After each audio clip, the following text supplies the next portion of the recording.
قرآن و احادیث میں سے 16 ایسے نکتے ہیں جو ہم نے آج جمع کیے.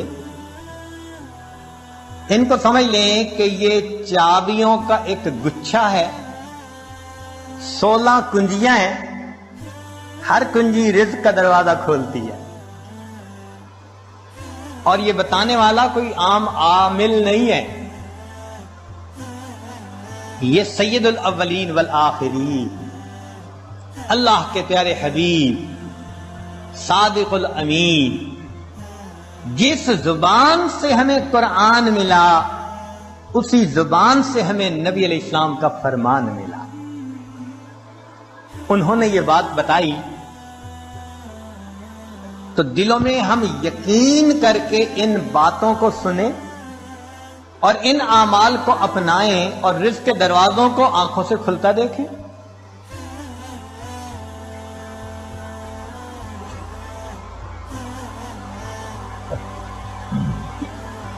رزق کی پہلی کنجی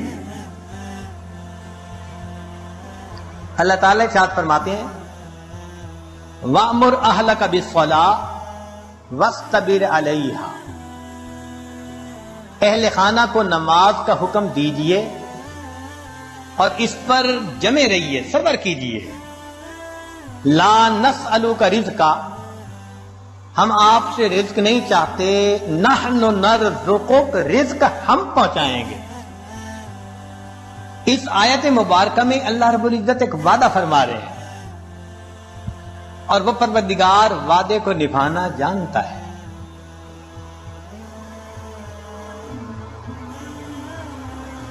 تو معلوم ہوا کہ جس گھر کے سب مرد عورتیں اہتمام کے ساتھ نماز پڑھیں، ایک ہوتی ہے گنڈے دار نماز، مرد ہیں تو جماعت نماز کا اہتمام نہیں، عورتیں ہیں تو گھر کے کام مقدم، بس بھاگی دوڑی میں قضا ہوتے ہوتے نماز. ایسی نماز نہیں، اہتمام کے ساتھ نماز. تو جس گھر کے سب لوگ اہتمام سے نماز پڑھیں، یہ نہ ہو کہ عورت کھڑی تو مصلی پہ ہو جائے اور ہاتھ باندھ کر کپڑوں کی آپس میں کلر میچنگ کر رہی ہے، مرد مصلی پہ تو کھڑا ہو جائے اور گلی بازار کی سیریں کر رہا ہو. ایسی نماز نہیں. نماز پڑھے جیسے نماز دھیان توجہ کے ساتھ پڑھنی چاہیے. کوشش تو کرے نا اپنی طرف سے دھیان جما کر پڑھنے کی. کوشش پر اللہ کی طرف سے اجر عطا ہوتا ہے، دنیا میں نتائج پر اجر ملتا ہے کہ یہ اچیو کر کے دکھاؤ تب تمہیں یہ ملے گا. اللہ فرماتے ہیں کوشش کر کے دکھاؤ. چنانچہ حدیث پاک میں آتا ہے کہ جو شخص اپنے بھائی کی حاجت براری کے لیے اس کے ساتھ چل پڑتا ہے، اللہ 10 سال کے نفلی اعتکاف کا ثواب عطا فرما دے. یہ تو نہیں کہا کہ کام کرواؤ بھائی کا، نہیں، یہ اس اللہ رب العزت کی رحمتوں کی انتہا ہے. فرمایا کہ منزل تک پہنچنا تو تمہارے بس میں نہیں ہے، یہ تو مقدر کا معاملہ. ہم تو یہ دیکھیں گے قدم کون اٹھاتا ہے، چلتا کون ہے.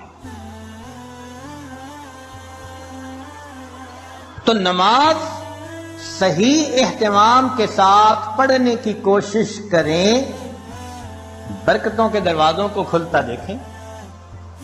میرے مالک نے فرما دیا نحن نرزقک، ہم رزق دیتے ہیں.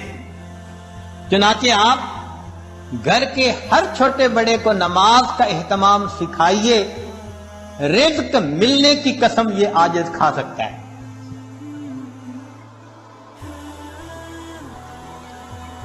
ماسٹر کی ہے رزق کی. کاروبار، نوکری، کوئی بھی مسئلہ ہو رزق کا، اہتمام نماز سے اللہ رب العزت مسئلوں کو حل فرما دے. دوسرا عمل